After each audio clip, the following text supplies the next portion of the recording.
साड़ी चोली पेन्हली गहनवा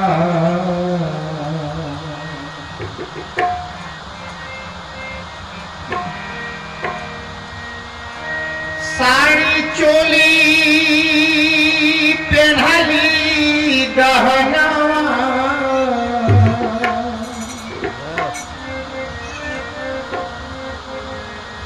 देखनी दर्पण वनरा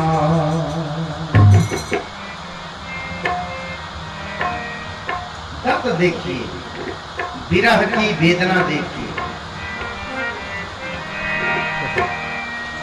साड़ी चोली पेन्हली गहनवा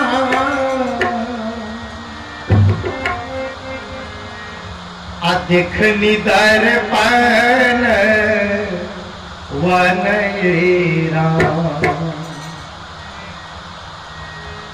ए तबहु न सूरत सुंदर लागे,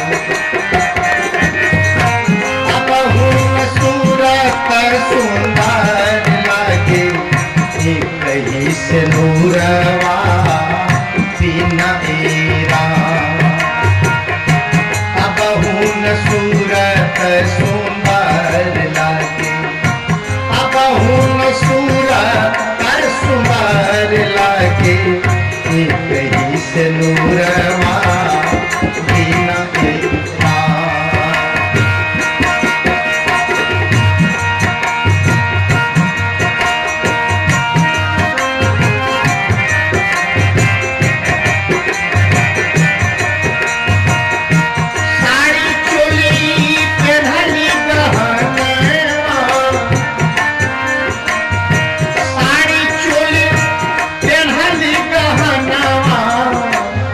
देखली दर्पण वनरा अबहु न सूरत सुंदर लागे, अबहु न सूरत सुंदर लागे, एक ही से नूरवा बिना एरा, एक ही से नूरवा बिना एरा। अबहु न सूरत सुंदर लागे, अबहु न सूरत सुंदर लागे, एक ही से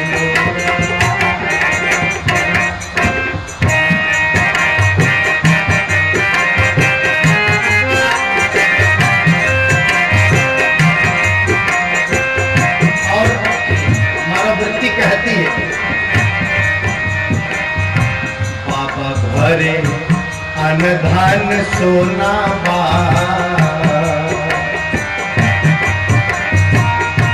बाबा घरे अनधन सोना बा, बाबा घरे अनधन सोना बा, बाबा घरे अनधन सोना बा, भरल बा खजाना वनरा। बाबा घरे अनधन सोना बा, बाबा घरे अनधन सोना बा, भरल बा खजाना वनरा। अबहु न नीक नैहर लागे, अबहु न नीक नैहर लागे, एक ही ससुरवा बिना एरा। अबहु न नीक नैहर लागे, अबहु न नीक नैहर लागे, एक ही ससुरवा बिना एरा।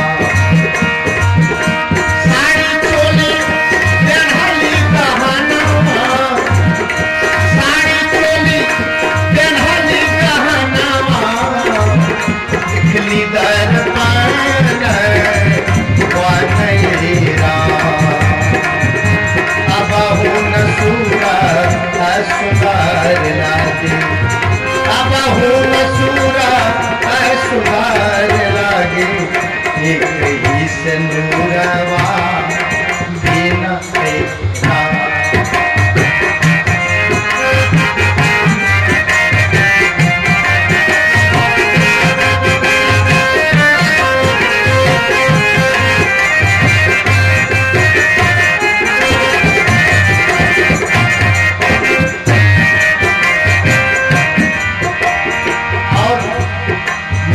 दमयंती रूपी नारी कहती है,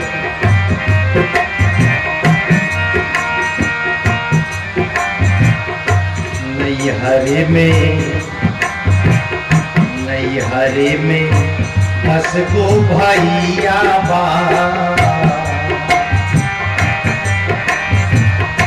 नैहरे में 10 गो भैया, नैहरे में 10 गो भैया बा, नैहरे में 10 गो भैया बा, हो नैहरे में 10 गो भैया बा, 10 गो भौजिया बाड़िए राम।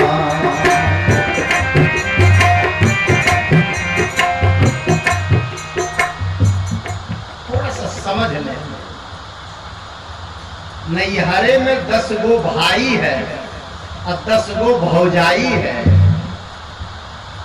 ये भाई और भौजाई कौन है? अब एक नहीं 10-10 है। अभी कुछ देर पहले हमारे परम पूज्य महात्मा श्री मोहन साहब जी से सुन रहे थे, एक घर में 5 लड़के हैं और 5 लड़के अलग अलग भोजन की मांग करते हैं। माँ एक है लेकिन बच्चे 5 हैं, तो न्यारो न्यारो भोजन चाहे और 5 अधिक समाज। सुन रहे हैं, लेकिन यहां पर 10 है। नैहर क्या है पहले इसको समझ लीजिए। नैहर और ससुराल और 5 गो भाई, 10 गो भाई और 10 गो भौजाई और बाबा का घर और हाथी घोड़ा सोना, और ये सब कुछ का अर्थ अगर आप बाहरी करेंगे तो भजन केवल मनोरंजन बनकर रहेगा। भजन का आध्यात्मिक अर्थ, ये पहली बात। तो नैहर क्या है, ध्यान दीजिए। नैहर क्या है? जहां लड़की जन्म लेती है उस माँ बाप के घर को नैहर कहा जाता है, पीहर कहा जाता है। मनोवृत्ति अज्ञान की अवस्था में संसार की कामनाओं में डूबी है, तो नैहर है अज्ञान की अवस्था। अज्ञान में जब तक हमारी मनोवृत्ति डूबी है, मानो वह नैहर में। ससुराल क्या है? ससुराल है सत्संग, ससुराल है ज्ञान, ससुराल है बोध, ससुराल है विवेक और ससुराल है संयम। जब हमारी मनोवृत्ति अज्ञान से ज्ञान की दशा में आती है, तब मानो ससुराल में आती है। नैहर में 10 गो भाई, ये भाई कौन है? ये 5 ज्ञान इंद्रियां और 5 कर्म इंद्रियां, ये 10 भाई हैं। और 10 भौजाई, ये इंद्रियां जिन विषयों में रमण करती है वह मानो भौजाई।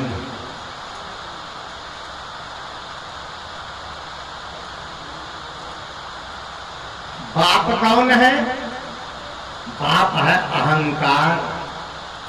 सदगुरु कबीर साहब ने एक साखी में कहा है कि माता मरे तो एक फल, अब पिता मरे फल 4, अब भाई मरे तो हानि है, और कहें कबीर विचार। माता मरे तो एक फल। कबीर साहब कहते हैं कि अगर किसी की माँ मर जाए तो उसको 1 फल मिलेगा, और अगर बाप भी मर जाए तो 4 फल मिलेंगे। तो क्या करें? माँ बाप को जहर दे दे सब लोग, क्योंकि कबीर साहब तो कहते हैं कि फल मिलेगा, जल्दी मारो माँ बाप को। माता मरे तो 1 फल, अब पिता मरे फल 4। यहाँ क्या है? ये माँ क्या है? क्या जन्म देने वाली माँ? इस शरीर को जन्म देने वाली जो माँ है वह तो पूजनीय है। वह तो सम्माननीय है, वह श्रद्धेय है, वह हमारे लिए आदरणीय है, वह हमारे लिए देवी है। हमारे भारतीय शास्त्रों में नारियों का बड़ा सम्मान किया गया। आज बड़ा दुख होता है ये कहते हुए, एक माँ बाप अपने 5-5 बच्चों को, 8-8 बच्चों को जन्म देकर, पाल कर, पोष कर, योग्य बनाकर और उन्हें अपने पैर पर खड़ा कर देते हैं। लेकिन दुर्भाग्य यह है कि 5-5, 6-6 बच्चे मिलकर बुढ़ापे में एक माँ बाप को ठीक से देखभाल नहीं करता। ये दुख की बात है, ये अवसाद की बात है। माँ हमारे जीवन की वह शक्ति है, हमारे जीवन का वह ऐसा वैभव है जो हमारे जीवन का निर्माण भी करती है और हमारे जीवन का संवर्धन भी करती है। पारिवारिक जीवन में, व्यवहारिक जीवन में मां देवी के समान। आजकल पता नहीं नेपाल में दुर्गा माँ, काली माँ की पूजा है कि नहीं है, मैं तो नहीं जानता। बहुत ज्यादा साहब जी, बहुत ज्यादा जी जी, बहुत ज्यादा। आश्चर्य है इस बात का। अगर मैं आप लोगों से पूछूं, और ये पूजा बहुत ज्यादा नारियों की तरफ से होती है और बूढ़ी का ज्यादा अपमान भी उन्हीं की तरफ से होता है, माताओं का ज्यादा अपमान भी उन्हीं की तरफ से होता है। असली देवी कौन है? क्या इस पर आपने विचार किया?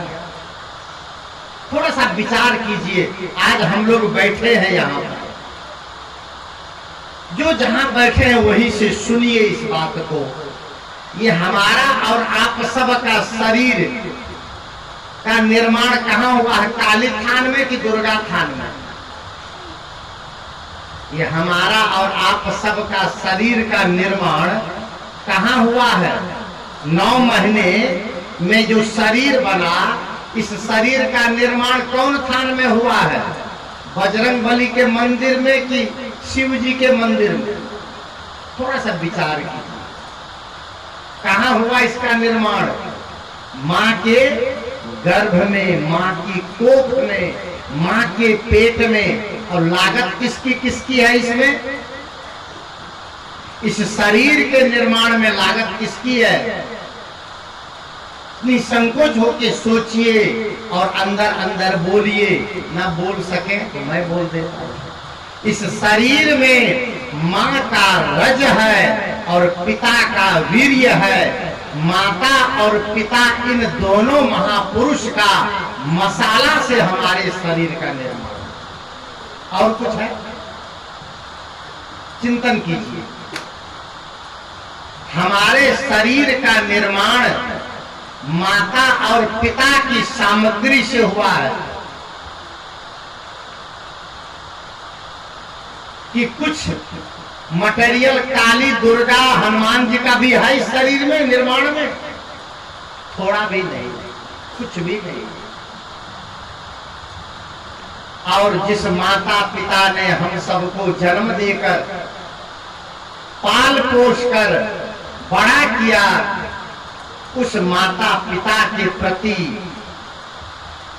अवज्ञा करना, उनका अपमान करना, उनका निरादर करना, उनको उपेक्षा करना और उनके प्रति मन में दुर्भाव पालना हमारे देश के लिए, हमारे परिवार के लिए, हमारे समाज के लिए बहुत बड़ा अभिशाप है।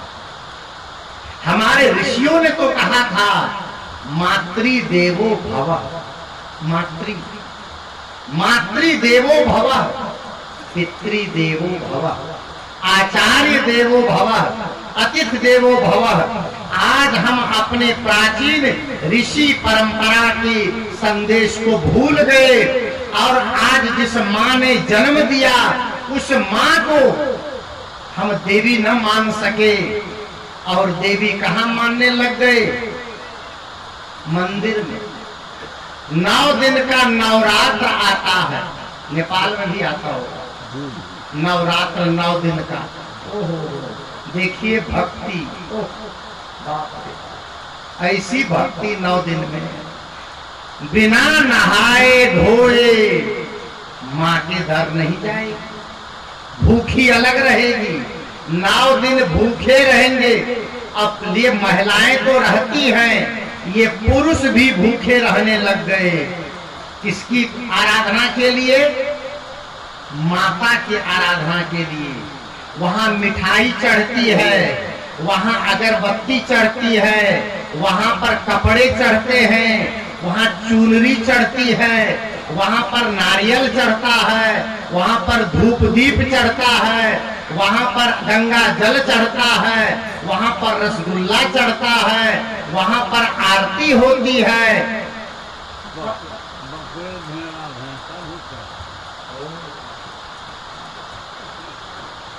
और इतने से मन न मानता है तो खस्सी, पट्ठा, बकरा, मुर्गा भी चढ़ जाता, भैंसा भी चढ़ता। कल्पना कीजिए आप। अच्छा, 9 दिन माँ दुर्गा की, काली की, भवानी की, जगदम्बा की, न जाने 9 रूप कहते हैं माँ के होते।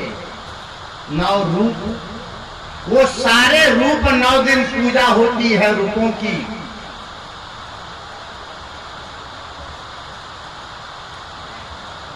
बैठ गई, आवाज में शांति से याद रखिएगा। 9 दिन माँ की पूजा करते हैं। हमारे संस्कृत साहित्य में लिखा है, यत्र नार्यस्तु पूज्यन्ते रमन्ते तत्र देवता। जहां नारियों की पूजा होती है वहां देवताओं का निवास होता है। जहां नारियों का आदर होता है वहां देवताओं का अपने आप निवास होता है। लेकिन किस नारी की बात है? 9 दिन नवरात्र रहते हैं, माँ के 9 रूप की पूजा करते हैं, अब खूब मिठाई पकवान चढ़ाते हैं, चुनरी चढ़ाते हैं, बकरा, भैंसा, मुर्गा चढ़ाते हैं।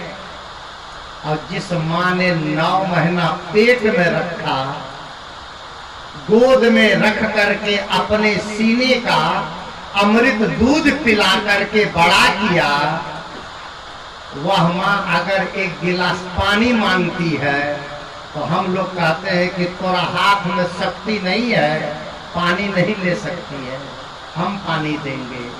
और जो पी सकती है उसको पिलाते नहीं है, और जो नहीं पी सकती है उसको इतना न पिलाते हैं, इतना न खिलाते हैं, इतना न चढ़ाते हैं कि 9 दिन खिलाते खिलाते ऐसी भक्ति करते हैं कि 10वां दिन ले जाकर के पानी में उल्टे बजाड़ देते। 10वां दिन उसको कपाड़ के बल फेंक देते हैं, गोड़ ऊपर कपाड़ नीचे। ये कौन सी माँ की पूजा किया आपने? किस माँ की भक्ति किया? किस माँ की सेवा की? ये माँ जगदम्बा है जिन्होंने आपको जन्म दिया। सदगुरु कबीर ने कहा कि सबकी उत्पत्ति धरती और सब जीवन प्रतिपाल। ये धरती माँ है और वैसे ही सबको जन्म देने वाली ये मातृशक्ति पूजनीय जगदम्बा है। इसीलिए संत ने कहा, मैं तो निर्गुण भजन गा रहा, बीच में प्रसंग आ गया और प्रसंग के बीच में ये बात आई कि माँ वैष्णव देवी में नहीं है, मां चंडी देवी में नहीं है, मां कालका देवी में नहीं है, मां दुर्गा देवी में नहीं है, वो तो आपकी कल्पना है।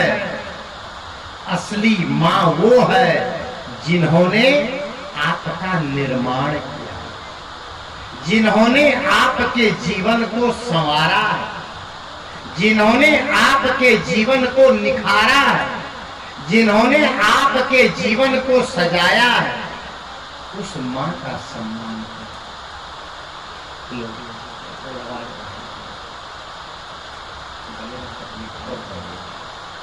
हेलो हेलो हेलो, सिटी क्यों आ रही है?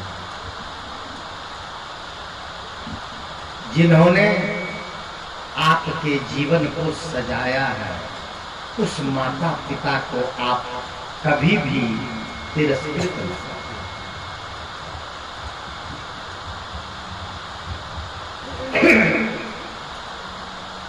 निर्गुण भजन को पूरा करूंगा, लेकिन कवि ने इस प्रसंग की बात कही।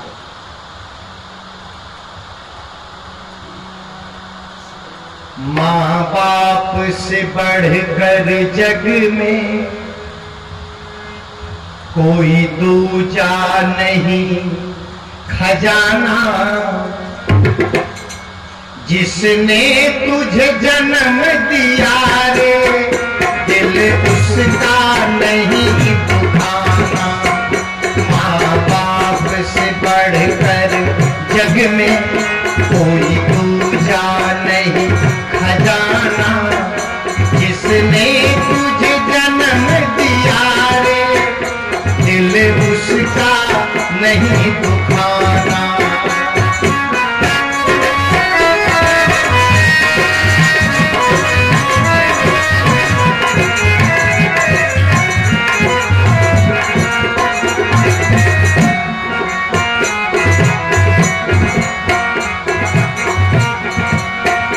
पहले तो माँ ने तुझको 9 महीने पेट में ढोया, सीने का दूध पिलाया, तू जब जब बंदे रोया।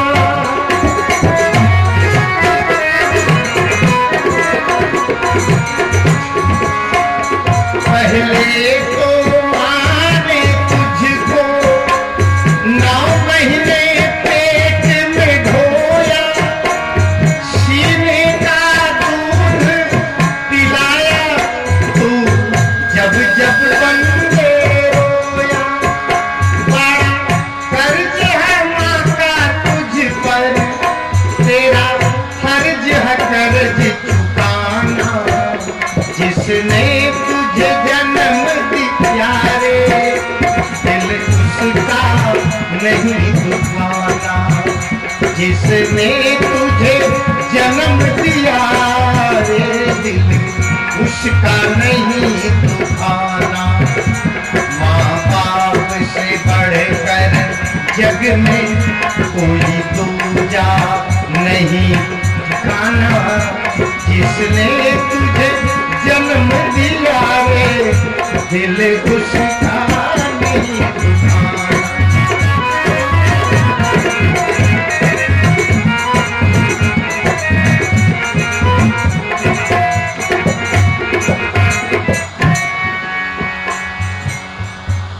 आज 18 जून है और 18 जून को भारतवर्ष में पितृ दिवस मनाया जाता है, पिता को याद किया जाता है। अभी कुछ दिन पहले मातृ दिवस मनाया गया। सब मोबाइल पर एक दूसरे को मैसेज भेजते हैं। आजकल तो मोबाइल का जमाना हो गया। और मोबाइल कौन सा? पहले वो जो बटन वाला मोबाइल था, दाबने वाला, वहां तक तो ठीक थी। और जब से घसकाने वाला मोबाइल चला, घसकाने वाला समझ रहे हैं? टच वाला, बटन वाला तब ठीक था, और जब से ये घसकाने वाला चला, ऐसे ऐसे घसकाता, ऐसे ऐसे ऊपर नीचे, जब से ये घसकाने वाला चला, ये मोबाइल घसकाते घसकाते बुढ़ियों बुढ़वा को घसकाते। ये परिवार से इसका स्थान ही खत्म होता जा रहा है। परिवार का मतलब ही होता है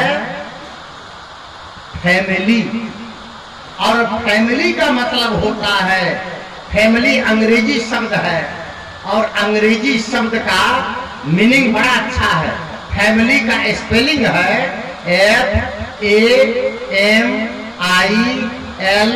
FAMILY, ये फैमिली है। और इसके एक एक जो वर्ड हैं, एक एक जो अक्षर हैं, एक एक जो अल्फाबेट है, उसका अर्थ है, उसका मीनिंग क्या है।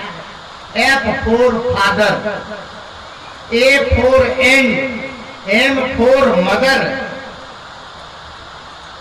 I for I, L for love और Y for you। Father and mother, I love you, ये फैमिली का अर्थ है। जिस फैमिली में माता पिता के प्रति प्रेम नहीं है, वह परिवार परिवार नहीं है, वह परिवार उजाड़ है, वह परिवार वीरान है। और परिवार की शुरुआत होती है माँ बाप से।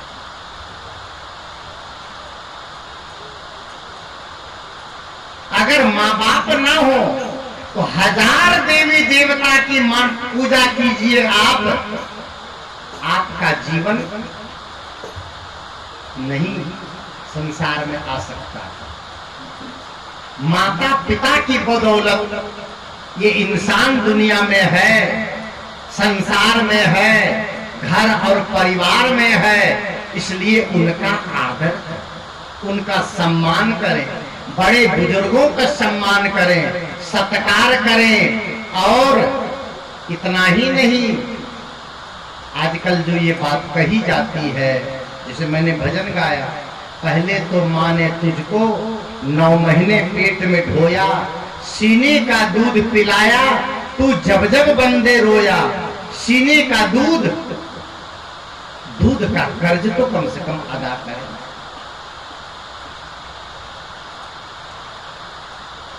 लेकिन आज इस विषय पर भी चिंतन होना चाहिए कि माँ आज के इस जनरेशन में, इस पीढ़ी में, न्यू जनरेशन में लड़कियां, बेटियां, हमारी देवियां, नारियां माँ तो बनना चाहती हैं, पर अधिकतम माँ अपना दूध नहीं पिलाना चाहती है, अपना दूध नहीं पिलाती है।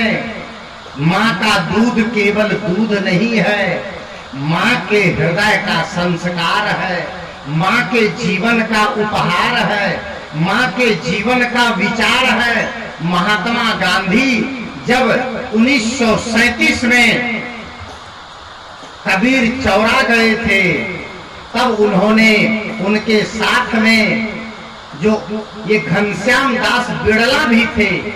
और जब कबीर चौरा गए तो घनश्याम दास जी बिड़ला ने गांधी जी से पूछा, गांधी जी आप कबीर चौरा आए हैं, क्या संत कबीर को आप जानते हैं? तो महात्मा गांधी ने कहा, बिड़ला, संत कबीर को मैं सीधे सीधे नहीं जानता हूं, नहीं पढ़ा हूं, लेकिन माँ के दूध के माध्यम से मैंने कबीर वाणी को प्राप्त किया। मेरी माँ कबीरपंथी थी। ये आप गांधी जी के आत्मकथा के अंतिम पृष्ठों में पढ़ सकते हैं। उन्होंने, गांधी जी ने कहा, मेरी माँ कबीरपंथी थी और जब मैं माँ की गोद में छोटा होकर दूध पीता था तो माँ दूध पिलाने के साथ साथ संत कबीर की दोहे और साखियां सुनाती थी। मैंने सीधे सीधे कबीर को नहीं जाना, नहीं पढ़ा, लेकिन कबीर को मैंने माँ के दूध के माध्यम से पिया। माँ केवल दूध नहीं पिलाती है, अपना संस्कार पिलाती है। आज अफसोस होता है मुझे, बच्चे बड़े घरानों में बच्चे जन्म लेते हैं तो माँ प्रायः दूध नहीं पिलाती है।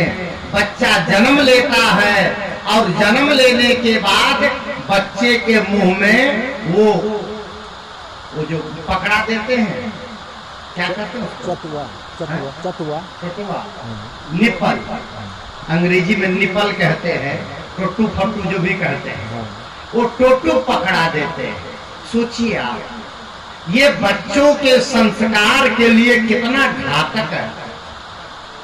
पहले लोग कहते थे माँ का दूध पिया है तो मुझसे लड़के दिखा, और अब कहेगा बोतल का दूध पिया है तो लड़के दिखा। माँ का दूध तो पीता नहीं है, और माँ का दूध पिलाती भी नहीं है, तो माँ के दूध का कर्ज कैसे अदा करेगा? और ये भी कितनी बड़ी विडंबना है कि बच्चा बोतल पकड़ पकड़ के